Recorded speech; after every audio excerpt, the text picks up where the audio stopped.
allons passer à la deuxième session sur femmes et archéologues.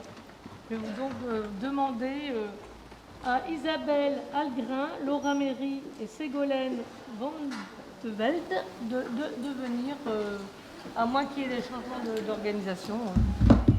Donc tout de suite, archéologie féministe, histoire, politique et action, France, États-Unis, Norvège, tout un programme, mais qui est bien dans le vent, dans les vents, oui, dans le vent. On peut le dire. On peut le dire en ce moment. Merci, et merci aux organisateurs de cette journée d'études. Ségolène Van de Velde n'a malheureusement pas pu se joindre à nous, et nous allons tout de suite commencer. Dès la fin des années 70, sous l'impulsion des théories et des revendications féministes de la deuxième vague, un nouveau champ de recherche s'ouvre en archéologie. Il ne porte pas encore tout à fait le nom d'archéologie du genre, mais ses objectifs sont déjà clairement définis. Aux États-Unis comme en Norvège, des chercheuses prennent conscience de la nécessité de réévaluer la place des femmes, aussi bien sur les chantiers de fouilles que dans les sociétés anciennes qu'elles étudient, car, comme le dit si bien la chercheuse britannique Rachel Pope, une discipline patriarcale ne peut produire qu'un passé patriarcal. En France, alors que, paradoxalement, les historiennes s'emparent rapidement du sujet, il faut attendre les années 2010 pour voir émerger les premières publications sur ce thème en archéologie. Mettant en avant les biais androcentriques imprégnant de nombreuses interprétations des rapports hommes-femmes, des rôles de genre et de la culture matérielle, les premières études proposent une relecture critique des données archéologiques et insistent à la fois sur l'importance du genre comme système de domination structurant toute société et sur sa variabilité dans le temps et dans l'espace. Toutefois, loin de se cantonner à ce seul axe de recherche, l'archéologie du genre s'attache non seulement à la revalorisation des femmes et des minorités dans les interprétations du passé, mais aussi dans les représentations, les musées et les expositions. La question de la place des femmes dans la profession est quant à elle envisagée au travers de l'histoire de la discipline et via l'étude ancrée dans le présent des conditions de travail des femmes sur les chantiers et dans la recherche, avec pour but de favoriser une plus grande équité pour toutes et tous. À travers ces deux derniers axes de recherche, nous proposons ici d'explorer la réception des théories féministes et des études de genre au sein de la profession, à la fois aux États-Unis, en Norvège et en France. Anonyme était souvent une femme, écrit en 1929 Virginia Woolf. Les femmes ont en effet tendance à disparaître de l'histoire. Leurs contributions sont marginalisées, oubliées ou invisibilisées. Leurs participations sont présentées comme anecdotiques et, dans le meilleur des cas, reléguées aux remerciements et aux notes de bas de page. Leurs travaux sont attribués à ou accaparés par leurs collègues masculins, leurs époux collaborateurs ou leurs directeurs de recherche. L'historienne des sciences Margaret Rossiter a théorisé ce phénomène sous le nom d'effet Matilda. En archéologie, les grandes synthèses, les historiographies les plus populaires et les collections biographiques ont en majorité été rédigées par des hommes et se focalisent sur les recherches menées par les grandes figures masculines de l'archéologie. Dans ces ouvrages, les femmes et les minorités semblent au mieux n'avoir joué qu'un rôle mineur au sein de la discipline et, au pire, sont absentes des textes. Or, les femmes ont participé à des fouilles dès la grande époque des antiquaires à la fin du XVIIIe et au début du XIXe. Elles ont été présentes sur les premiers chantiers qui ont progressivement mené à la professionnalisation de l'archéologie à la fin du XIXe siècle. Enfin, elles ont contribué à forger les méthodes, les théories et parfois les législations encadrant notre profession. Toutefois, les recherches menées sur le rôle des femmes dans l'histoire de l'archéologie indiquent bien que les pionnières ont dû faire face à des formes de sexisme qui ont toujours cours à l'heure actuelle. Souvent reléguées dans les maisons de fouilles pour s'occuper du délicat et minutieux travail de catalogage du matériel archéologique, pendant que les hommes développent leur force brute pour piocher sur le chantier. Elles sont cantonnées dans l'étude du matériel dit féminin, bijoux, textiles, terre cuite, alors que les hommes rédigent des synthèses générales ou se concentrent sur l'architecture, la sculpture et les objets dits masculins, comme les armes. Elles publient peu ou préférentiellement dans des revues locales et nationales, alors que les hommes publient à l'international. Elles sont souvent employées dans des musées, pendant que les hommes occupent la majorité des postes académiques. Elles sont tiraillées entre leur rôle de mère et le travail de terrain ou de recherche. Réhabiliter ces femmes, puis les personnes issues des minorités, et valoriser leurs recherches sont, dès la fin des années 80 et le début des années 90, les objectifs poursuivis par une série d'archéologues basés en Norvège et aux États-Unis. Ainsi, l'un des éléments qui a motivé la création de l'organisme Kvinner i arkeologi i Norge, les femmes dans l'archéologie en Norvège, en 1985 est la redécouverte des premières pionnières de l'archéologie féminine. Cette volonté est également partagée par Marie-Louise Stig-Sørensen, qui démontre dans Rescue and Discovery on Historiographies of Female Archaeologists le mécanisme sexiste à l'œuvre dans l'effacement des femmes archéologues de notre mémoire disciplinaire. De manière plus générale, ces travaux de revalorisation prennent la forme d'ouvrages collectifs, d'articles ponctuels ou de monographies centrées sur une ou plusieurs figures d'archéologues, majoritairement originaires des États-Unis ou du Royaume-Uni. À l'image du livre d'Alan Kaiser, centré sur la figure de Mary Ross Ellingson, une archéologue américaine ayant travaillé sur le site d'Olynthe en Grèce durant les années 30, et dont les mémoires de master et la thèse de doctorat ont été intégralement plagiées par son directeur de recherche, David Moore Robinson, qui les a publiées sous son nom dans la série des fouilles d'Olynthe. L'apparition du Web 2.0 a également apporté de nouvelles manières de lutter contre l'invisibilisation des femmes et des minorités. Créé en 2013, le projet Trailblazers est construit comme une plateforme numérique participative visant à accroître la visibilité des femmes dans les domaines de l'archéologie, de la géologie et de la paléontologie par l'écriture et le partage de biographies sur les réseaux sociaux. Les profils mis en avant par le projet sont variés et ne se limitent plus aux États-Unis et à l'Europe. La série Women of African Archaeology référence notamment le parcours professionnel d'archéologues tels que Intisar Sogueru Nelzein, Tabiseng Mokoena et Sadia Mir. Ces diverses initiatives, réalisées par des professionnels de l'archéologie ou non, poursuivent toutes le même but, mettre en avant des figures invisibilisées en archéologie pour donner à voir une image plus nuancée de l'histoire de la discipline. Comme pour l'ensemble des actes de recherche de l'archéologie du genre, la France accuse un retard important en ce qui concerne la redécouverte des pionnières françaises de l'archéologie. Même si on a pu noter récemment un intérêt pour ce sujet, exploré via des conférences, des podcasts et des vidéos de vulgarisation, très peu de publications scientifiques s'intéressent pour l'instant aux femmes archéologues françaises, à l'exception de la figure largement étudiée et bien connue de Jeanne Dieulafoy, dont les fouilles à Suse menées avec son mari Marcel ont permis d'enrichir les collections orientales du Louvre. L'exposition et le catalogue consacré à l'égyptologue et dessinatrice Marcel Baude en 2021 permettent de redécouvrir une de ces figures oubliées. On peut également citer l'exposition Visages d'archéologues vauclusiennes, réalisée en complément de l'exposition Archéosexisme, qui rassemble 5 portraits de femmes œuvrant ou ayant œuvré à la connaissance, à la préservation du patrimoine archéologique vauclusien. En Norvège, la situation semblait de prime abord plutôt critique. Ce n'est en effet qu'à partir du début des années 30 que les premières femmes ont fait leur entrée dans la discipline et ont pavé la voie pour les futurs archéologues. Toutefois, la situation a rapidement évolué et en 1992, on comptait 49% de femmes parmi les archéologues en poste dans le pays. Situation paradoxale puisque Melinda Zeder compte 36% d'archéologues états-uniennes, alors qu'elles sont déjà sur les chantiers au tout début du XXe siècle, 30 ans avant les Norvégiennes. La structure de l'archéologie norvégienne est probablement à l'origine de cet état de fait, puisque l'archéologie nationale est organisée autour de 5 musées nationaux. Les postes dans les musées, y étant moins bien payés et moins prestigieux que les postes universitaires, les Norvégiennes y ont eu plus facilement accès. Par ailleurs, les combats féministes ont mené plus vite qu'en France à des changements sociopolitiques en Norvège et aux États-Unis, où le droit de vote a été accordé aux femmes respectivement en 1913 et en 1919, alors que les Françaises ont dû attendre 1944.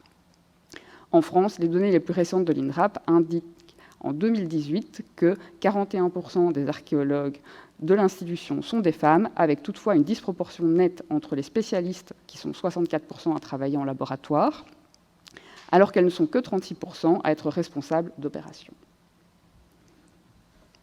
Maintenant, on va s'intéresser un peu plus à la place occupée par les femmes et les minorités au sein de la profession.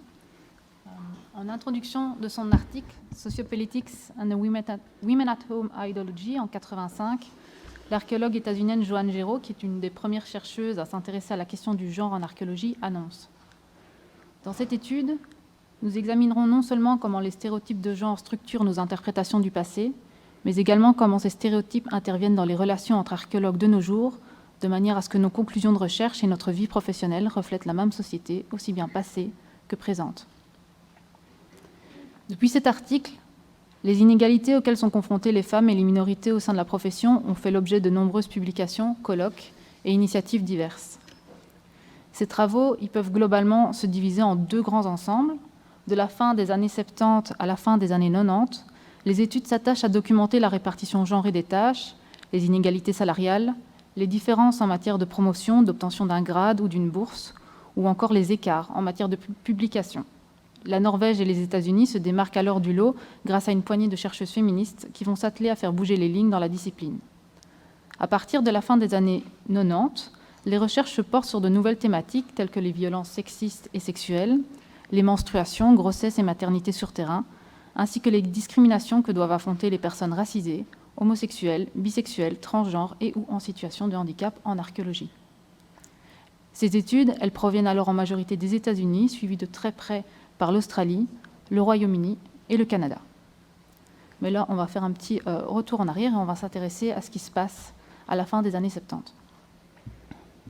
Publié en 1974, Kvinnenstilling i norsk arkeologi est le premier article à s'intéresser à la place occupée par les femmes dans l'archéologie norvégienne et expose en particulier le phénomène du plafond de verre.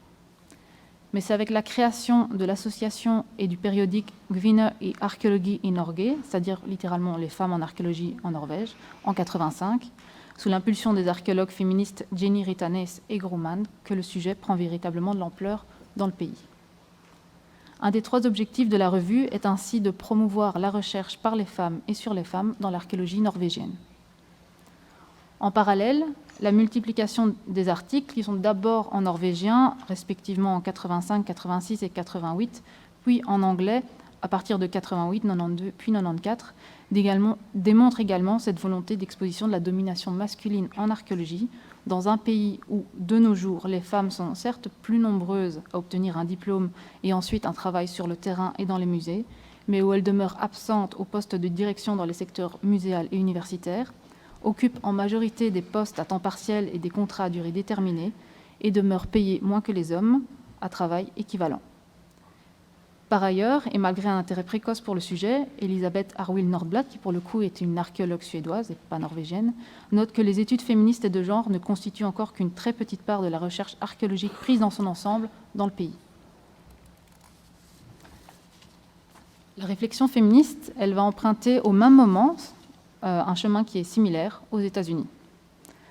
Quelques articles ponctuels qui se penchent sur la place des femmes en archéologie au sein des services publics et privés apparaissent à la fin des années 70. Mais ce sont les écrits de Joanne Géraud, respectivement aussi en 83, 85 et 94, de même que l'ouvrage collectif Equity Issues for Women in Archaeology, qui a été édité en 94, qui vont véritablement lancer le mouvement dans ce pays. Répertorier, chiffrer et analyser les manières dont les inégalités de genre se manifestent au sein de la pratique archéologique devient ainsi un sujet de recherche qui va se complexifier très vite dès le début des années 2000, avec la prise en compte des problématiques queer et des discriminations raciales. L'archéologue Thomas Dawson, qui se présente comme gay en introduction de son article en 2000, parle ainsi des préjugés et comportements homophobes en archéologie, pression à garder son orientation sexuelle sous silence, mépris, rejet, insultes, harcèlement moral, harcèlement sexuel, agression physique. Ces actes sont aussi dénoncés par Cheryl Classen, sa collègue, aussi en 2000, qui se présente comme lesbienne en introduction de son article, pour qui sexisme, homophobie et racisme font la paire quand il s'agit d'invisibiliser, d'exclure et ou d'exploiter des personnes sur les chantiers de fouilles. C'est aussi le constat que vont formuler les chercheuses afroféministes en archéologie Maria Franklin en 1997 et Whitney Battle-Baptiste en 2011. Plusieurs autres archéologues indiquent également que le terrain est un espace particulièrement hostile pour les personnes transgenres et dénoncent le climat de misogynie et de transphobie générale en archéologie. Par contre, si on met à part la thèse de Meredith Fraser qui a été éditée en 2006 et qui s'interroge sur la façon de rendre l'archéologie véritablement accessible à tous et à tous, ainsi que quelques témoignages ponctuels sur les réseaux sociaux et quelques communications en ligne, peu d'attention est accordée aux archéologues en situation de handicap en archéologie aux États-Unis. Les études menées selon une perspective intersectionnelle, c'est-à-dire qui vont prendre plusieurs discriminations qui peuvent se superposer, demeurent également relativement rares. Dans la conclusion de sa thèse en 2019, Laura Eastout note par exemple que les hommes cisgenres, hétérosexuels et blancs dominent en majorité la recherche archéologique, et ce dans toutes les sous-disciplines, régions, méthodes et sujets. Pour parvenir à ce constat, qui est peut-être un peu effrayant, elle a analysé 21 revues d'archéologie à comité de relecture, dont American Antiquity, sur une période de 10 ans, allant de 2007 à 2016. Elle a répertorié 7005 auteurs et autrices, et à partir du profil de ces auteurs et ces autrices et les revues dans lesquelles ils publient et les sujets qu'ils traitent, elle en est venue à cette conclusion. Depuis les travaux de la Society of Black Archaeologists, créée en 2011, les actions de l'initiative Queer Archaeology depuis 2015, ou encore la Society of American Archaeologists Task Force on Sexual and Anti-Harassment Policies and Procedure, fondée en 2019, sont quelques-uns de ces collectifs qui tentent désormais d'améliorer les pratiques dans la profession aux États-Unis. En France, et là je vais reprendre les propos de Liv Elgadomasm et Sandra Montosoubias en 2012, le féminisme et l'archéologie semblent avoir emprunté des chemins complètement différents, et ce jusqu'à la création de Pays Tatruel en janvier 2017. Parmi les différentes actions menées par ce collectif féministe d'archéologues françaises et belges, Isabelle Algrin et moi-même représentons aujourd'hui le côté belge de la force. Je peux citer le Tumblr Pays Tatruel, qui est une plateforme en ligne qui recueille des témoignages anonymes de personnes victimes de discrimination en archéologie. L'exposition Archéosexisme, qui est une version illustrée d'une partie de ces témoignages, qui a été inaugurée le 8 mars 2019 à la Maison des Sciences de l'Homme à Nanterre, qui circule depuis en France, en Belgique, en Suisse, qui a atteint l'université de Stanford aux États-Unis en mai, qui va atteindre le Québec en janvier 2022, l'Italie aussi en janvier 2022, et des négociations sont en cours pour l'Angleterre et la Roumanie, donc ça circule pas mal. La charte chantier éthique, qui est en fait une charte de bon comportement à adopter sur les chantiers de fouilles. Elle est accompagnée d'un vademecum qui présente une série de procédures qui peuvent être facilement mises en place sur les chantiers pour lutter contre les discriminations en archéologie. Ces actions, que je ne vais pas toutes les citer, ont pour objectif la sensibilisation aux discriminations, qu'elles soient sexistes, racistes, classistes, homophobes, transphobes, validistes en archéologie, en vue de leur démantèlement. Le collectif est également à l'origine de la première journée d'études francophones sur les questions féministes en archéologie. Elle a eu lieu à Bruxelles le 6 octobre 2020. Les différents projets qui sont menés par Pays Tatruel y rejoignent en fait ceux entrepris par les collègues en Norvège et aux États-Unis, à savoir documenter, sensibiliser et former afin de parvenir à davantage d'égalité et de diversité au sein de la profession. En conclusion, la société modèle et influence en partie la pensée des scientifiques et l'interprétation des données. La démarche réflexive permet en science d'identifier ces biais de recherche pour mieux les déconstruire. La pensée féministe, qui fait totalement partie de cette démarche réflexive, a ainsi contribué à amener un nouveau regard critique permettant de réexaminer les interprétations des données archéologiques selon un nouvel angle. Mais un questionnement réflexif ne se limite jamais aux seules données de la recherche, puisqu'en cherchant l'origine des biais, on en vient nécessairement à questionner la recherche elle-même, ceux et celles qui la font, comment elle fut faite par le passé et comment elle est faite actuellement. C'est ainsi qu'ont été redécouvertes les premières femmes archéologues. Leur absence de l'historiographie nous a ensuite poussé à questionner l'état de la profession aujourd'hui. Ces thématiques, de prime abord sans lien évident l'une avec l'autre, émergent toujours ensemble en Norvège, aux États-Unis ou en France, quoiqu'à des périodes différentes. Les États-Unis et la Norvège suivent une trajectoire aux temporalités proches, avec une réflexion en archéologie portée par l'impulsion des théories et des mouvements féministes de la deuxième vague dès les années 70. En France, le processus réflexif s'enclenche dans une temporalité semblable dans d'autres domaines des sciences humaines et sociales, comme en histoire, mais son absence en archéologie montre bien l'importance de la poignée de chercheuses féministes qui ont incarné ces idées et qui ont porté des concepts clés en archéologie aux États-Unis et en Norvège. Depuis 2017, le collectif Pays Tatruel porte cette critique féministe dans la discipline et sur la discipline, dans une temporalité qui est accélérée, fort des travaux menés depuis quelques décennies hors francophonie, en suivant sans surprise un même schéma et en explorant les mêmes axes centraux. La société et la recherche ne se transforment pas seules. Cette approche comparative d'un même processus dans différents pays montre que de tels mouvements ne peuvent éclore que si un individu ou un groupe d'individus s'en empare et ouvre la voie. Merci de votre attention.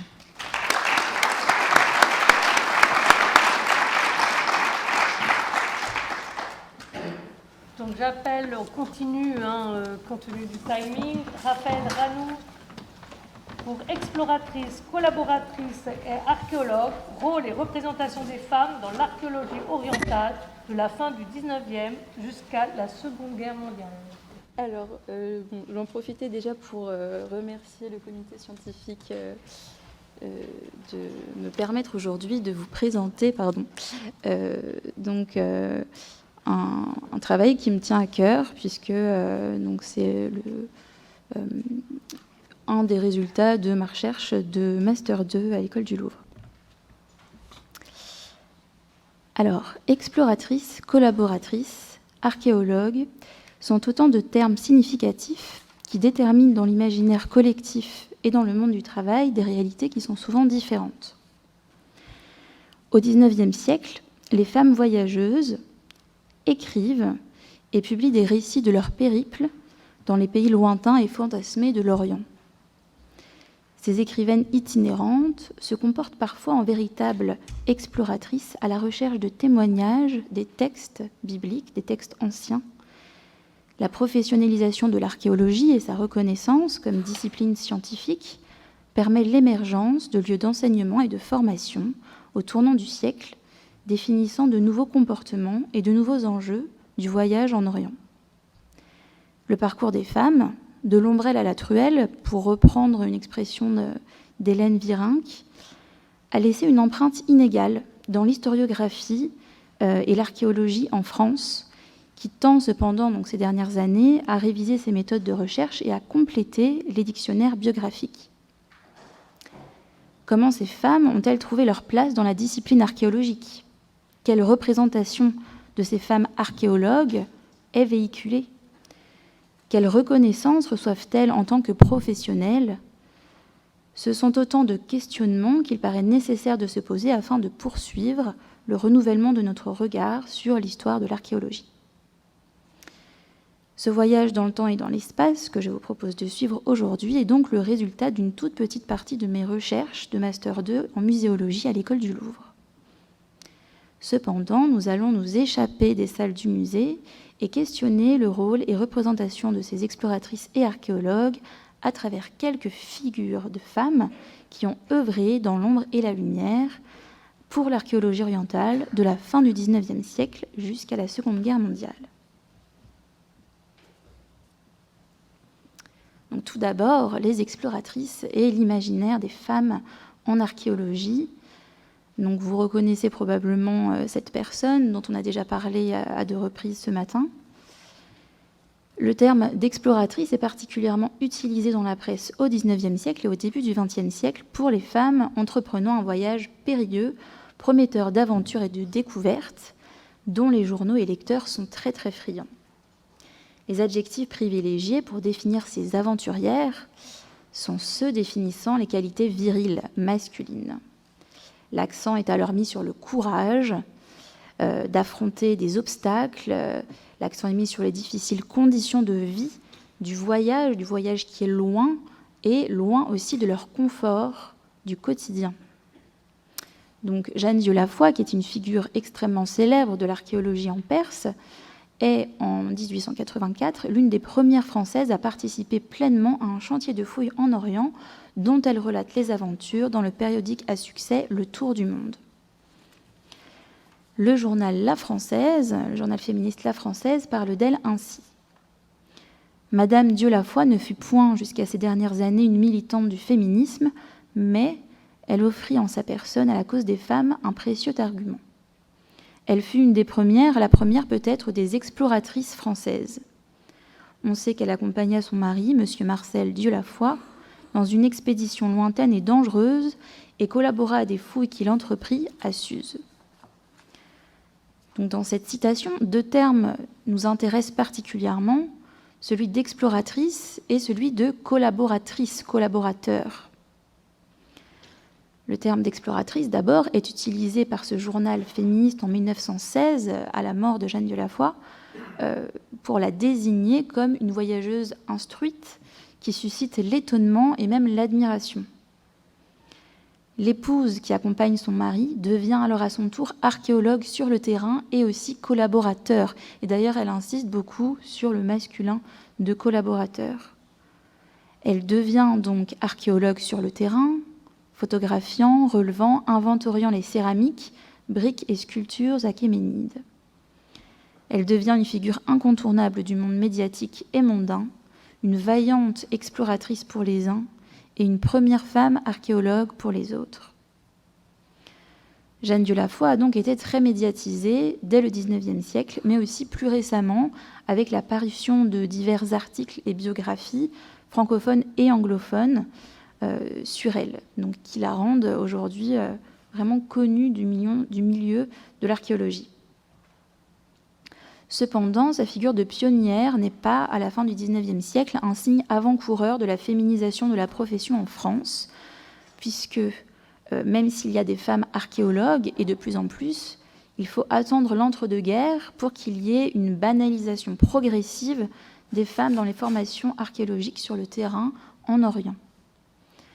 Chaque femme exploratrice ou archéologue est d'ailleurs citée et même célébrée dans la presse, est très souvent considérée comme une jeune émule de Jeanne Dieulafoy, comme Marthe Houllier ou Denise Lelasseur. Donc elles sont très souvent comparées à elle, ce qui prouve bien que c'est vraiment un modèle, en tout cas une référence extrêmement connue et appréciée par la presse. À quel point donc la figure de Jeanne Dieulafoy, première exploratrice française, a-t-elle pu ancrer l'imaginaire de la femme archéologue au début du XXe siècle ? En Orient, Jeanne Dieulafoy se découvre écrivaine et journaliste. Elle publie les journaux de fouilles qui reçoivent un immense succès, mais elle s'inspire également de son expérience à Suse pour écrire des fictions, comme Parisatis, pour lequel elle reçoit un prix de l'Académie française en 1891. Pour son travail archéologique en Perse, mais aussi pour sa participation à la guerre de 1871, elle est décorée en 1886 par le président Sadi Carnot de la Croix de la Légion d'honneur, officialisant ainsi la reconnaissance pour son travail, mais aussi pour son patriotisme. Mais finalement, c'est surtout pour son costume masculin et sa coiffure courte à la garçonne qu'elle est restée dans les esprits. C'est lors de la guerre franco-prusse qu'elle s'habille pour la première fois en homme afin de combattre auprès de son mari. Elle garde ensuite ce costume pour voyager en Perse, et le Shah d'Iran lui-même n'arrive pas à y croire quand il la voit habillée en homme. Il ne pense pas que ce soit une femme qui a été capable d'affronter les périls du désert. Son allure masculine retient l'attention et ancre dans l'imaginaire une certaine figure de l'exploratrice et de l'archéologue qui est liée à sa personnalité très singulière. Et notamment, elle est d'ailleurs diffusée sur des chromolithographies, comme on l'a déjà vu ce matin, qui contribuent à la connaissance populaire et à l'aura qu'elle perçoit à la fin du XIXe siècle et au début du XXe siècle. Donc il y a d'autres femmes exploratrices qui sont devenues archéologues sur le terrain, qui ont marqué l'imaginaire populaire, pas uniquement en France. On pense aussi à Agatha Christie, bien sûr, mais à Gertrude Bell également, qui est une célèbre figure de l'archéologie en Irak, qui a été aussi espionne, écrivaine, diplomate britannique. Donc ça participe également, tout ça, à l'intérêt pour la figure de Gertrude Bell. Et d'ailleurs, elle inspire encore aujourd'hui les cinéastes, comme par exemple ce film qui est sorti en 2015. Lorsque l'on étudie les femmes sur les chantiers en Orient, on doit se poser la question des raisons de leur départ, qui peuvent être très diverses, ainsi que les conditions et ressources requises pour un tel voyage, donc en Orient, loin, qui nécessite donc forcément des fonds conséquents. Ces femmes ont-elles voyagé seules? Étaient-elles accompagnées? Sont-elles parties par curiosité ou par obligation familiale? Ce sont autant de questions qui nous permettent un peu de distinguer les différents parcours et itinéraires de ces femmes archéologues. On distingue notamment les épouses d'archéologues qui ont un statut très particulier et qui suivent leur mari sur les chantiers de fouilles en apprenant très souvent le métier un petit peu sur le tas. Donc, ces épouses qui sont devenues archéologues, ou en tout cas qui ont contribué d'une manière ou d'une autre à la vie du chantier, Elles sont intéressantes car elles nous permettent de penser aussi le travail en couple, et donc le travail du couple d'archéologues, qui est un sujet d'étude assez intéressant, puisque le travail individuel peut se distinguer ou se fondre dans une collaboration à quatre mains, assumée ou cachée d'ailleurs. Dans la première moitié du XXe siècle, les épouses d'archéologues qui les suivaient sur les fouilles en Orient participaient activement à la vie de chantier en général, souvent en gérant les affaires quotidiennes, devenant collaboratrices ou même parfois archéologues. Leur travail est souvent invisible, c'est un travail de petites mains qui est très peu connu, qui est aussi difficile à déterminer. En effet, souvent elles n'étaient pas rémunérées pour leur contribution, elles n'ont donc laissé que peu d'archives administratives. Elles sont mentionnées parfois dans les notes de bas de page ou les remerciements. Quelquefois, on reconnaît aussi leur signature sous les dessins des planches qui servent à illustrer les ouvrages scientifiques, sur les photos aussi, qui peuvent illustrer les ouvrages. On reconnaît aussi parfois leur écriture sur des fiches objets, donc dans les inventaires. Alors, quelles étaient les réelles missions de ces femmes sur les chantiers ? C'est une question qui est assez difficile de donner une réponse. Voilà, il est assez difficile de donner une réponse précise.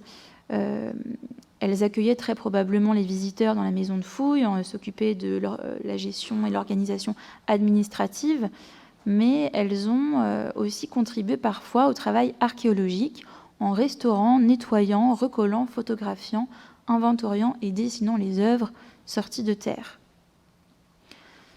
Donc là, on a par exemple le cas de Tania Girschman, qui est une chirurgienne dentiste à Paris, qui quitte donc son travail pour rejoindre son mari sur les chantiers iraniens dans les années 1930. Donc sur place, elle est le médecin qui s'occupe des blessures des ouvriers, mais elle utilise également ses outils de dentiste, sa minutie au service de l'archéologie. Elle dresse des fiches pour chaque œuvre rapportée des fouilles, dessine l'objet, le nettoie, le restaure, le consolide. Elle tient également le rôle de secrétaire et elle tape à la machine beaucoup de correspondances et plusieurs articles de son mari pour diverses revues. Pour restaurer une sculpture de Griffon, elle se comporte en véritable scientifique en consultant toutes les publications concernant les griffons de cette époque. Elle fait des croquis des becs afin d'ajuster au mieux sa restauration, puis elle demande l'approbation des archéologues. Elle passe plus de 2 mois nuit et jour sur la restauration de ce griffon qui symbolise son implication dans la mission et auprès des œuvres. D'ailleurs, ce griffon illustre même la couverture de son autobiographie qui s'intitule, et c'est assez révélateur, « Archéologue malgré moi ». Et donc cette illustration justifierait son titre d'archéologue par la mise en valeur de sa contribution qui est là vraiment visible, c'est-à-dire le griffon restauré. Le sentiment d'illégitimité qui anime les épouses d'archéologues, qui souvent n'ont pas eu forcément de formation, ou qui ont suivi leur mari, se ressent aussi dans différents témoignages et différentes autobiographies ou mémoires que les femmes ont pu écrire, notamment dans une qui est celle d'Odile Schaeffer. Donc, elle écrit ses mémoires pour ses petits-enfants. C'est un texte qui n'est pas publié, qui n'a pas vocation à l'être d'ailleurs, ni à attester sa présence ou son rôle auprès du public, comme pour Jeanne Dieulafoy ou Tania Girschman, même si ses mémoires ont connu moins de retentissement, bien sûr, que celles de Jeanne Dieulafoy. Donc, Odile Schaeffer elle écrit plutôt « Excusez-moi si je dis nos expéditions, je ne suis pas une vraie archéologue. Mais mon père, mon frère, Émile, et mon mari étaient tous les 3 des archéologues exceptionnels, et depuis mon enfance, on n'a parlé que d'archéologie à table. » Odile Schaeffer a pourtant passé la plupart de sa vie sur les chantiers de fouilles. Elle est même remerciée par son mari dans ses publications scientifiques en tant que collaboratrice. Collaboratrice à qui il doit tout, d'ailleurs, sans que ne soit vraiment précisé le statut de collaborateur qu'elle a pu avoir. Et d'ailleurs, c'est vraiment cette question de statut qui est difficile à comprendre. Donc, on sait en tout cas qu'elle avait le statut d'épouse, et souvent, les épouses sont dévouées à la cause de leur mari, font un travail désintéressé. Voilà, d'ailleurs, pour quitter un petit peu la France, même si je vais rester quand même sur la France, on peut aussi mentionner Catherine Woolley, qui donc n'a pas vraiment rejoint son mari sur les chantiers de fouilles. Elle est allée sur un chantier de fouilles, puis s'est mariée avec Leonard Woolley, dont on voit par exemple une photographie ici. Alors ensuite, c'est la question qui se pose donc de la légitimité que peuvent avoir les femmes, et cette légitimité, elles l'acquièrent notamment par le biais de la formation. Jadis, les archéologues étaient des vieillards à lunettes, vêtus d'amples redingotes. Maintenant, ce sont de délicieuses personnes qui portent la jupe étui et le chapeau de ranem. Ces savantes m'inquiètent. De telles études conviennent-elles à leur sexe ? Je sais bien que les féministes me trouveront vieux jeu, mais je songe avec une certaine anxiété au futur mari de ces femmes archéologues. À quel rang viendront-ils dans les préoccupations de leur érudite épouse ? Bon, c'est un extrait qui est paru dans le quotidien conservateur, Le Matin, en 1911, mais qui exprime assez bien ce qu'on retrouve dans la presse de manière générale, et donc qui montre les contradictions d'une société qui est tiraillée à la fois entre un modèle social patriarcal et l'accès croissant des femmes aux formations diplômantes. Certains lieux de formation en archéologie orientale se féminisent d'ailleurs de plus en plus après la Première Guerre mondiale, donc comme l'école du Louvre, le PHE et l'université, la Sorbonne. Certains lieux d'enseignement, notamment pour l'archéologie de terrain, leur restent cependant fermés pendant très longtemps, pour le cas de l'Orient par exemple. L'école française d'Athènes accueille ses premiers membres féminins après 1945, ou par exemple pour l'école biblique de Jérusalem, il est compliqué d'aller là-bas lorsqu'on est une femme. Et je vais donc citer Agnès Piquet, qui a travaillé longtemps au Louvre et qui est une archéologue et qui regrette dans ses mémoires de ne pas avoir pu étudier à l'école biblique de Jérusalem à la fin des années 40, alors que chaque année, l'Académie des inscriptions et belles-lettres y envoyait un pensionnaire pour suivre les cours. Les obstacles rencontrés par les femmes sont alors intrinsèquement liés à l'organisation pratique de ces structures, qui sont donc non conçues pour les accueillir en tant que femmes. Elle écrit dans ses mémoires « J'aurais infiniment aimé partir à l'école biblique comme étudiante après l'école du Louvre, mais une fois de plus, dans les années d'après-guerre, l'école n'était pas ouverte aux femmes et rien n'était prévu pour leur hébergement. » Et elle insiste d'ailleurs beaucoup dans ses études, Agnès Piquet, sur le fait qu'en tant que femme, on lui a longtemps refusé l'accès aux chantiers de fouilles, ou en tout cas que ça a été très compliqué pour elle de pouvoir enfin aller fouiller en Orient. Et d'ailleurs, pour l'école biblique de Jérusalem, la première femme à être admise, c'est en 1951. Donc Agnès Piquet dit qu'elle a beaucoup envié, mais même si elle a obtenu une bourse, donc Annie Jobert, qui lui a ouvert les portes de l'école, elle ne devait pas loger à l'intérieur de l'enceinte du bâtiment, puisque les étudiantes femmes n'y ont été autorisées à vivre à égalité avec les étudiants masculins que dans les années 70. On constate aussi un contraste important entre le nombre d'étudiantes qui croît de manière exponentielle, surtout dans l'entre-deux-guerres, avec le nombre de celles qui deviennent réellement professionnelles. Et ça a également à voir avec le fait que dans les lieux d'enseignement et de formation, il y avait beaucoup d'auditrices. Voilà, il y avait beaucoup d'auditrices et donc toutes ne briguaient pas forcément le diplôme. Denise Lelasseur, par exemple, est souvent citée dans la presse pour ses fouilles à tir et régulièrement comparée à Jeanne Dieulafoy. Cependant, elle se distingue d'elle par sa formation poussée en archéologie. C'est une élève à l'école du Louvre, au Collège de France, à l'école des hautes études. Elle apprend l'arabe et le turc et obtient son diplôme avec la soutenance de sa thèse en 1918. Elle est d'ailleurs saluée par la communauté scientifique. Elle reçoit même une médaille d'argent pour son ouvrage par l'Association de la Revue des études grecques. Donc son travail est souligné par différents articles scientifiques. Et Edmond Potier, qui est un grand orientaliste, professeur et conservateur au Louvre, n'hésite pas à la conseiller à ses confrères, donc en tant que son élève, ce qui lui permet ensuite de partir fouiller dès les années 1920 en Syrie. Et l'importance de l'accès à la formation est aussi visible dans le cas de Judith Marquet-Cross, qui donc arrive à Paris à l'âge de 17 ans, qui étudie à la Sorbonne, mais également à l'école des hautes études et à l'école du Louvre, où elle s'initie à l'archéologie. Elle fait donc un stage sur des fouilles de Jéricho avec John Gerstang et elle dirige les fouilles d'Aï près de Jéricho, grâce notamment à l'appui et au soutien de René Dussault, qui est un grand orientaliste de l'entre-deux-guerres. Donc lui, d'ailleurs, il l'a décrit comme quelqu'un d'une vive intelligence, d'une rare énergie, et il souligne sa qualité scientifique.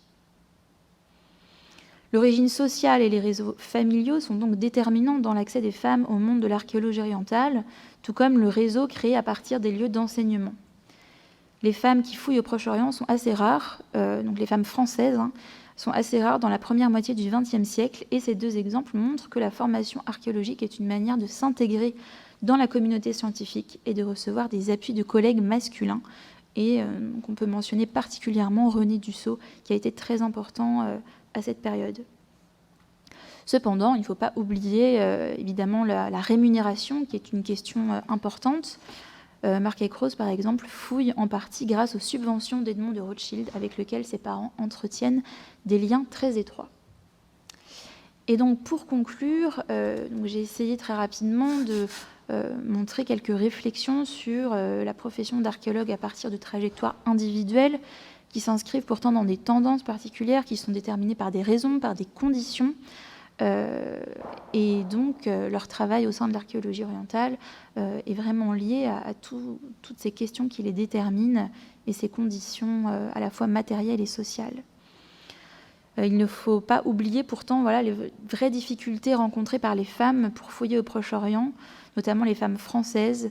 Donc il y a la pression sociale. Donc dans les années 1930, on trouve encore des lettres, par exemple la lettre du père d'Élisabeth de Manneville qui refuse que sa fille aille sur les chantiers de fouilles alors qu'elle est chargée de mission au département des Antiquités orientales du Louvre. Et donc, puisque ce n'est pas la place d'une jeune fille de bonne famille, il y a donc vraiment un frein qui est lié complètement à la société de l'époque. Voilà, donc ce difficile accès au terrain a poussé les femmes à trouver des stratégies ou d'autres voies professionnelles pour poursuivre leur travail au sein de l'archéologie orientale, soit en travaillant sur les collections des musées, donc en étant par exemple chargée de mission, en devenant conférencier des musées nationaux, qui était un métier très féminin pour les diplômés de l'école du Louvre, ou alors collaborateur technique au CNRS, par exemple. Merci beaucoup de votre attention. Voilà.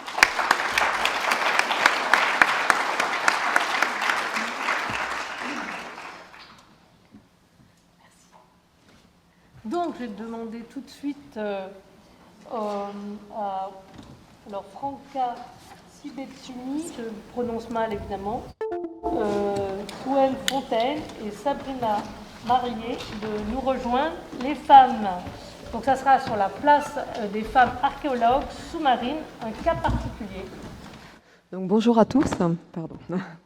Nous voudrions tout d'abord commencer notre communication en remerciant les Archives nationales du monde du travail pour leur accueil, également la Direction régionale des affaires culturelles des Hauts-de-France pour l'organisation de cette journée, et plus particulièrement Luc Valin et Thomas Billet donc pour l'organisation, et également pour avoir sélectionné notre communication qui interroge la place des femmes dans le domaine très particulier qui est celui de l'archéologie sous-marine.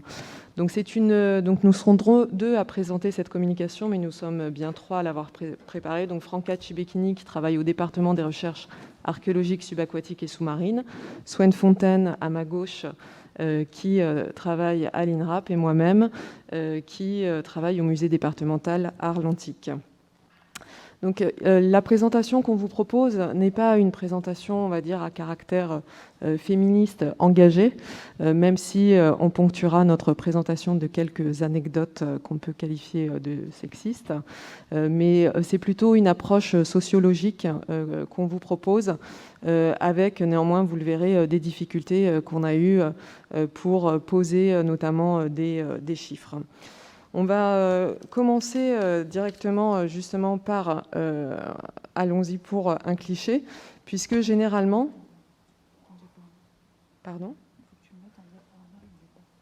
Ouais, mais je reviens sur... je lance la première... voilà. Pour commencer justement par un cliché, généralement, donc nous sommes des femmes archéologues dans le milieu de l'archéologie sous-marine, et généralement quand on nous interroge sur notre profession, qui en soi est déjà assez particulière et génère beaucoup de fantasmes, le fait que nous soyons des femmes renvoie généralement à... Inoubliable femme Barbara Gould. Alors, toujours passionnée de plongée? Bien sûr, mais aujourd'hui c'est mon métier. Je plonge dans l'histoire. Je suis archéologue. Et ravissante. J'aime l'histoire, pas les histoires. Vous êtes vraiment une femme Barbara Gould. Barbara Gould, des femmes qu'on n'oublie pas. Voilà, ça fonctionne toujours. Donc voilà pour le cliché. Donc ce qu'on vous propose pour justement replacer la place des femmes dans l'archéologie sous-marine, c'est de revenir un petit peu rapidement sur l'historique de l'archéologie sous-marine, dont on place les débuts au début du XXe siècle, avec notamment l'intervention sur les épaves d'Anticythère en Grèce dans les années 1900-1901, et sur l'épave de Nmadia en Tunisie en 1907, où là, ce sont des opérations effectivement d'archéologie sous-marine qui vont être mises en place par l'État grec, et d'un côté, et de l'autre, l'État français.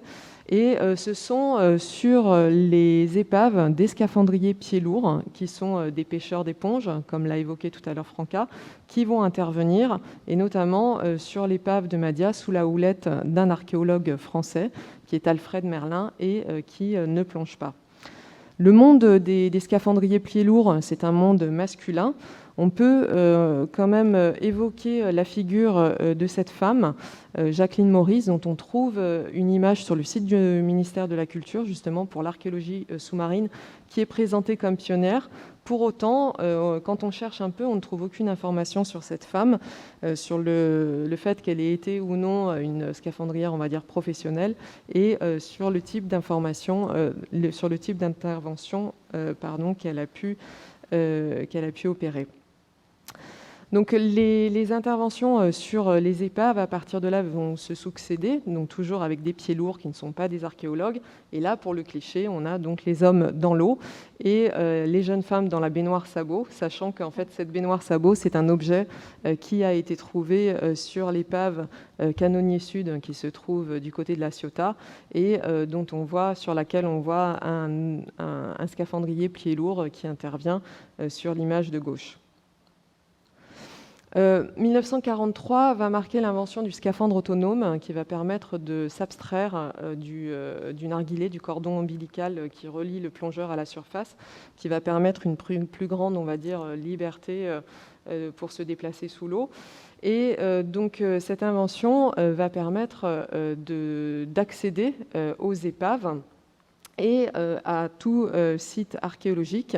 Et à ce moment-là, on va assister à ce qu'on appelle le ramassage ou la course aux amphores, où on va dire, les plongeurs vont effectivement vont accéder au site et vont procéder, on va dire, à des collections privées en ramassant des amphores ou tout autre objet archéologique. Ce qui est important de noter, c'est qu'à ce moment-là, donc la plongée sous-marine, c'est véritablement un monde d'hommes. C'est lié aussi à l'histoire du développement de l'archéologie, de la plongée sous-marine, puisqu'elle va être développée par des militaires de la Marine nationale. Rappelons que Cousteau était un officier de la Marine nationale et que donc les premiers plongeurs aussi loisirs vont essentiellement être des hommes, et c'est ce qu'on voit sur l'image ici en bas. Donc les hommes qui vont plonger et ramasser des amphores, et les femmes à l'arrivée avec les enfants qui les attendent pour la pose photographique. On a néanmoins quelques, on va dire, dans le côté un petit peu exceptionnel, ou encore une fois un peu cliché pour montrer le côté extraordinaire, de femmes qui interviennent en plongée sous-marine avec cette archive de l'INA qui date de la fin des années 40. Laissant le cyclisme aux brumes du Nord, les habitués d'Eden Rock, à Cannes, se livrent à une compétition plus rafraîchissante et plus harmonieuse aussi, la course aux amphores. Il s'agit en effet pour les concurrents qui ne craignent pas de plonger par 15 mètres de fond. Je pense qu'on va passer pour ne pas perdre trop de temps justement sur notre communication. Donc voilà, c'était simplement une archive de l'INA fin des années 40 qui montre des femmes qui interviennent en milieu sous-marin pour ramasser des amphores, mais ça reste assez anecdotique et dans une image, on va dire, fantasmée des femmes qui plongent. La première je ne sais pas si ça avance. Ah si, j'ai pas en fait, pardon. J'ai pas le retour. La première intervention scientifique sur une épave grâce au scaphandre autonome date des années 50, de 1952, avec l'intervention sur les épaves du Grand Congloué. Elle est réalisée donc sous la direction de l'archéologue Fernand Benoît, mais qui lui ne plonge pas, et grâce aux équipes de plongeurs de Cousteau. Et c'est ce qu'on voit sur l'image de droite. C'est une histoire d'hommes avec effectivement donc uniquement des hommes qui interviennent dans ce domaine. Donc oui, fouille du Grand Congloué, donc début des années 50, une équipe exclusivement masculine, liée également à ce que je disais tout à l'heure, aux origines du développement de la plongée sous-marine. Et en 1954, apparaît la figure d'Honor Frost, qui est anglaise et qu'on va appeler la grande dame de l'archéologie sous-marine, et qui est la première femme au monde qui va développer les méthodes et appliquer les méthodes et les techniques de l'archéologie sous-marine au milieu sous-marin. Donc on la considère véritablement comme la pionnière donc, dans le monde. En France, elle a fait une première plongée sur une épave dans le Var en 1954, mais ensuite elle a exclusivement travaillé en Méditerranée orientale.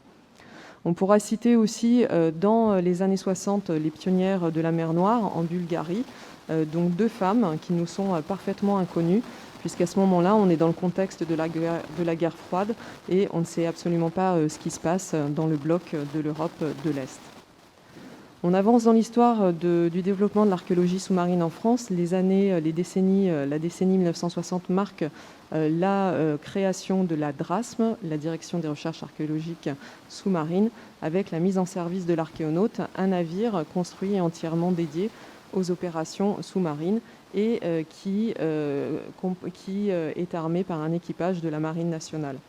Donc l'archéologie sous-marine française ne compte alors aucune femme et est dirigée par son premier directeur, André Tchernia. Les années 70 marquent le développement de l'archéologie sous-marine et l'arrivée des premières femmes dans la profession. On compte alors 5 femmes pour environ 20 hommes archéologues plongeurs. Ce sont les années 70, c'est le grand chantier de l'épave de la Madrague de Gien. Et là, pour petite anecdote, lorsque cette équipe de femmes se trouve notamment à bord de l'Archéonaute, on leur demande qui, pendant qu'elles sont sur les fouilles, prépare les repas pour leur mari. Les années 1980 voient l'arrivée de nouvelles recrues féminines, mais on compte toujours moins de 10 femmes pour environ 20 hommes. On a des premiers recrutements institutionnels de femmes au CNRS et au DRASM, et c'est surtout le milieu associatif qui va se développer avec l'arrivée des femmes. Et sur les 2 images, ici on voit la même archéologue, Elisabeth Vera, qui est entourée d'hommes. Et ici, pour l'anecdote, en 1984, elle a fait une demande de stage à la Fédération française d'études et de sports sous-marins pour faire un stage en archéologie sous-marine. Et en 1984, on lui a répondu qu'on n'acceptait pas de femmes pour ces formations. Petit bond en avant, les décennies 1990-2000 prennent l'archéologie sous-marine prend son rythme de croisière, et là on voit une arrivée massive d'étudiantes dans la profession. C'est ce qu'on appelle la deuxième génération dont on fait partie, Franca, Swen et moi. Et à ce moment-là, on arrive à peu près dans les années 2000 à l'équilibre entre hommes et femmes. Les femmes peuvent enfin être formées par la Fédé et l'Institut national du patrimoine et l'Institut de la plongée professionnelle. Et les femmes deviennent alors responsables de grands chantiers sous-marins. Et alors que les directions universitaires et ministérielles sont toujours tenues par les hommes, là, les femmes commencent à prendre également la responsabilité de structures privées ou associatives spécialisées. Petite anecdote aussi, fin des années 90, c'est la fouille d'une épave en Corse dirigée par une femme, Martine Cialano, qui va recruter une équipe féminine. Et là, c'est véritablement un coup de com' pour essayer effectivement de mettre en avant son équipe et de récupérer davantage de subventions, ce qui au passage a fonctionné.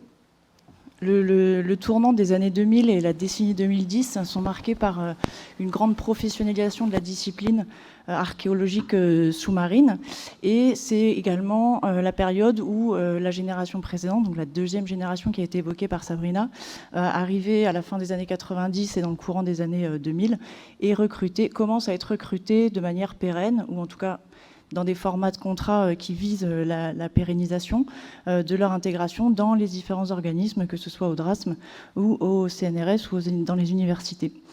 Cette période est également marquée par le fait que plusieurs directions ou co-directions ou responsabilités de service d'organismes spécialisés soient aussi confiées à des femmes. C'est le cas de plusieurs laboratoires CNRS, c'est le cas d'une co-direction au DRASM et c'est le cas de la cellule devenue pôle subaquatique de l'INRAP. Un exemple illustré, c'est l'équipe de fouille de l'épave de Bloscon, donc au milieu des années 2010. Une fouille dirigée par Olivia Hulot du DRASM avec une équipe de 5 archéologues, donc 4 femmes que vous voyez représentées là. La deuxième image, elle est bien évidemment à prendre pour ce qu'elle est, hein, une blague et non pas une mise en scène d'un empowerment un peu armé et agressif.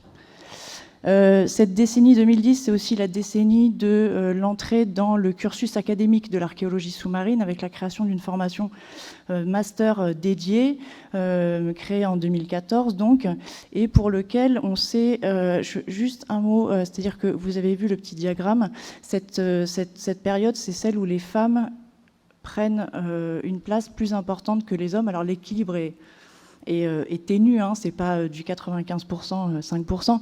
Néanmoins, à partir de cette période-là, les femmes en poste en archéologie sous-marine sont plus importantes que les hommes.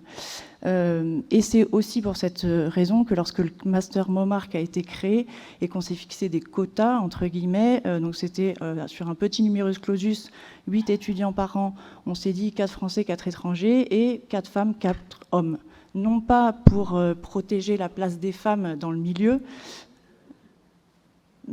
mais plutôt, au contraire, pour garantir que l'on formerait bien des hommes et garantir une mixité équilibrée et non pas un déséquilibre à l'inverse de ce qu'on pouvait observer ailleurs, c'est-à-dire une majorité de femmes.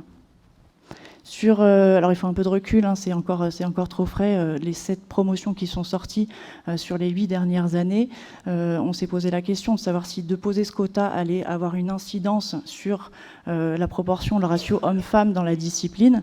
Pour l'instant, avec donc 7-8 années de recul et 7 promotions, l'équilibre légèrement favorable aux femmes est respecté, c'est-à-dire que à peu près la moitié des 50 étudiants formés depuis sa création ont trouvé des postes plus ou moins pérennes, que ce soit des doctorats, des CDD, des CDI.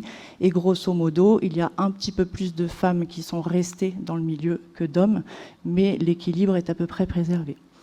On a essayé, on n'est pas encore hors du délai, on a essayé de regarder de manière statistique ce qu'est la place des femmes aujourd'hui, donc sur des chiffres de l'année 2020, dans le paysage de l'archéologie en général. Donc on a mis en rapport les effectifs de l'archéologie sous-marine avec ceux de l'archéologie au sens large, en prenant les principaux organismes et institutions, à savoir le CNRS Université comme un binôme, le ministère de la Culture, les SRA et le DRASM, l'INRAP, les collectivités territoriales et les structures, les organismes privés qui ont une composante sous-marine. Je vois rien même avec mes lunettes. Juste pour vous dire, on a toujours pris 2 entrées, c'est-à-dire un nombre d'archéologues en poste en général et le nombre de postes de direction, de co-direction ou de responsabilité de service assurés par des archéologues. Les 2 barres d'en haut sont pour le monde général de l'archéologie et les 2 barres d'en bas sont relatives au milieu de l'archéologie sous-marine. Une note aussi sur le fait que ces chiffres sont à manipuler avec prudence. Ce sont des tout petits effectifs, en particulier pour le monde sous-marin. Faire des statistiques et des pourcentages sur un volume global de 30 à 50 personnes, c'est toujours un peu fragile. Néanmoins, ça donne une bonne tendance. Donc vous le voyez pour le monde, donc je ne m'attarde pas sur les chiffres de l'archéologie en général, mais vous voyez donc la 3e ligne qui est la place des archéologues, des femmes archéologues parmi les archéologues plongeurs. Elle est légèrement supérieure que dans l'archéologie classique. C'est-à-dire que si on prend juste d'archéologue à archéologue, vous voyez que les femmes dans le monde sous-marin en poste sont plus importantes. Également, cette importance un peu plus marquée est claire dans les responsabilités de service ou les directions de service. L'image change quelque peu si on prend institution par institution ou organisme par organisme, et notamment en prenant le cas du DRASM, qui est donc, on va dire, l'organisme au cœur du métier de l'archéologie sous-marine, non pas seulement pour la place que ce service occupe dans le métier, mais aussi parce que c'est les plus gros effectifs d'archéologues dont l'activité est essentiellement consacrée au monde sous-marin.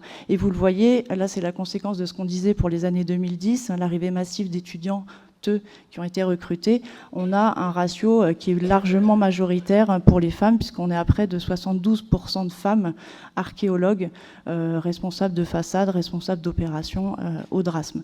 La direction s'est féminisée ces dernières années, avec notamment Franca Cibicchini comme adjointe. Dans le cadre CNRS Université, les femmes sont encore majoritaires, entre guillemets, mais l'équilibre est un peu plus établi. Alors vous le voyez, ces chiffres sont dérisoires sur les responsabilités de service, parce que ça fait une barre complète, mais en fait c'est 1 et 1, c'est-à-dire qu'il y a 2 laboratoires, un qui est dirigé par une femme et un autre qui est dirigé par un homme. Dans le cas de l'INRAP, alors on est un peu à l'inverse de la tendance générale, c'est-à-dire que les archéologues sous-marins, ou en tout cas intervenants dans le monde subaquatique et sous-marin, sont majoritairement des hommes, mais la direction du pôle est assurée par une femme qui occupe, il n'y a pas 100 responsables de service, mais bien une responsable de service. Aux côtés des collectivités territoriales, où les chiffres sont encore beaucoup moins abondants, les femmes sont largement majoritaires, mais 0 responsabilité ou de direction. En conclusion, on dira rapidement que malgré, en dépit d'un milieu qui était a priori très masculin, parce que l'héritage de la plongée, héritage militaire, marine nationale, un domaine aussi très technique, où on a tendance a priori à cantonner plutôt les hommes que les femmes ont pris assez rapidement une place importante, et aujourd'hui encore, elles sont majoritaires dans les postes de l'archéologie. Elles prennent aussi une place de direction, de responsable de service. On notera par contre que, en corollaire, les participants techniques, on va dire tous les autres opérateurs des chantiers ou des services de l'archéologie sous-marine sont quasi exclusivement des hommes. L'équilibre n'est pas complètement abouti. Et on peut s'interroger sur le pourquoi, au-delà de Barbara Gould, les femmes ont pris cette place dans l'archéologie sous-marine. Pour l'instant, on n'a pas vraiment de réponse. Peut-être que c'est aussi simplement un effet générationnel et que cette deuxième génération à laquelle on appartient est le résultat d'un concours de circonstances, et que dans le temps, ça se lissera et que cette prédominance, entre guillemets, tendra à s'estomper. Nous vous remercions pour votre attention.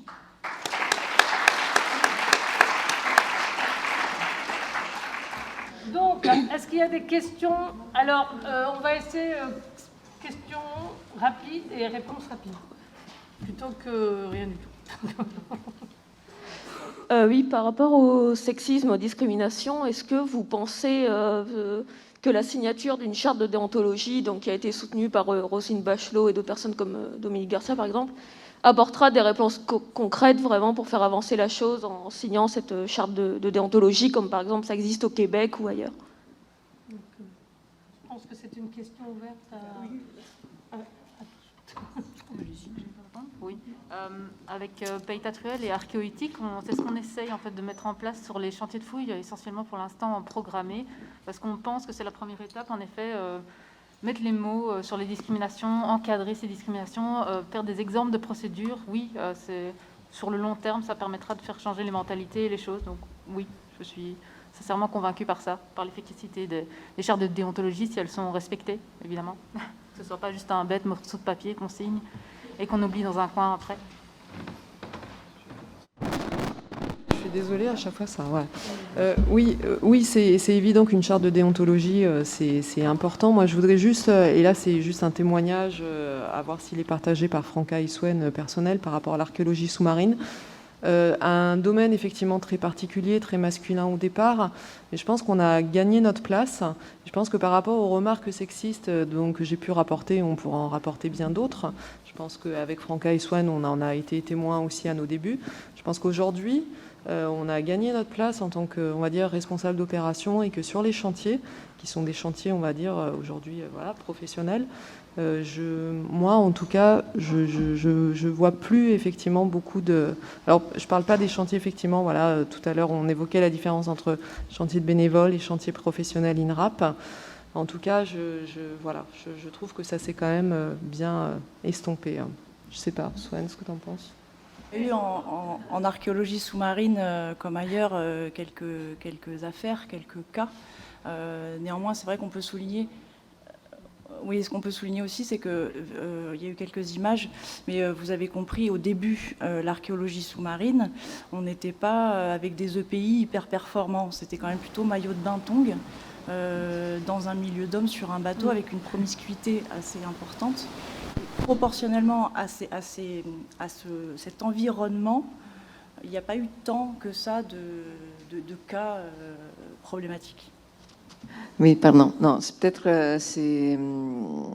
dans l'exceptionnalité du cas de l'archéologie sous-marine, effectivement, qui voit une montée de femmes, à voir quelle est l'explication. Il y a une chose qui reste peut-être encore un peu à faire évoluer, c'est que les postes, notamment de direction, ils sont bien évolués et très marqués. On a pris dans les femmes, ils ont pris vraiment la direction dans beaucoup d'établissements de recherche CNRS, universités, etc. Un peu moins peut-être dans les autres milieux, pour rester, pour donner une nuance un peu moins rose.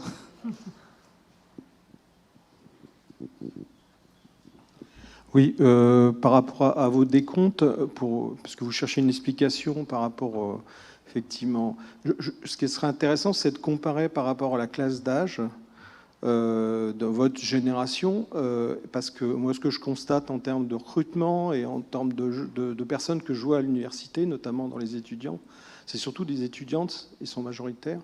Et moi, j'ai une équipe, je m'occupe d'un service régional. Il y a sur 25 agents, si je prends juste les 20 agents archéologues, donc il y a juste 5 hommes et 5 hommes et 15 femmes. Donc c'est-à-dire qu'il y a majoritairement des femmes. Et là, j'ai retiré les administratifs qui effectivement sont plus souvent des femmes.